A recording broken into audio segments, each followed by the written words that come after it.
FORA.tv. The world is thinking.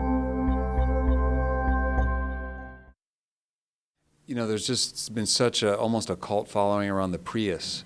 And just as far as the economy, and one of the things that we all do as consumers is we drive a lot, and transportation is like 30-40% of our energy consumption. So looking at some of these, do you all look at, or how can we as consumers look at these solutions from like a cradle to grave perspective?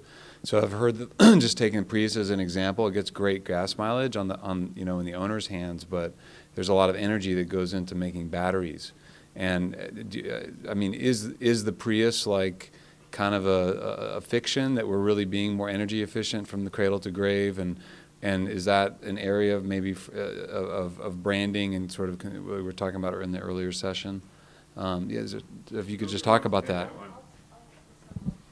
Coming from the water recycling. Yeah, sometimes I feel like even though I'm part of this clean tech economy, that actually it's almost fighting against where I started my career in more sustainability and environmental regulations, and looking at cradle to grave, which is something we were looking at when I was working at Intel, as well as life cycle analysis tools. Can you explain what cradle to grave is? Yeah, so I'm looking at from how the energy inputs, every input into making the product, all the way using it and then disposing of it at the end, or some people now say cradle to cradle, that full cycle.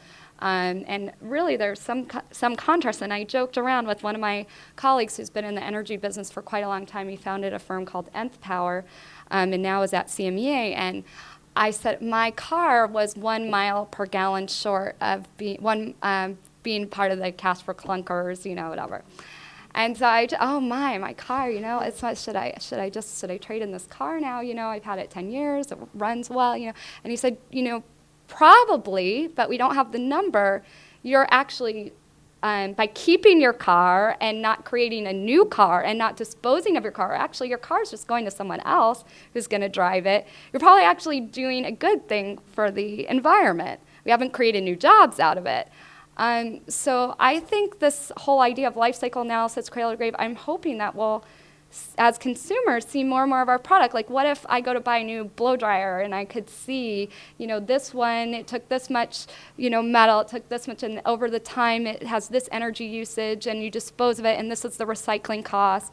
And you could really see and comparison shop if we had a label. And there's a lot of communities talking about putting those kind of labels so we can make the smart choices, because I think things like the Prius, you get this before, I drive a Prius, I have solar panels on my roof, but if first gone to sustainable spaces, if you had first gone to a company like that and done a environmental analysis of your house and actually gone after efficiencies before going after solar, you actually could probably put less solar on your roof, which doesn't speak well necessarily for the solar, and get a lot out of efficiency first.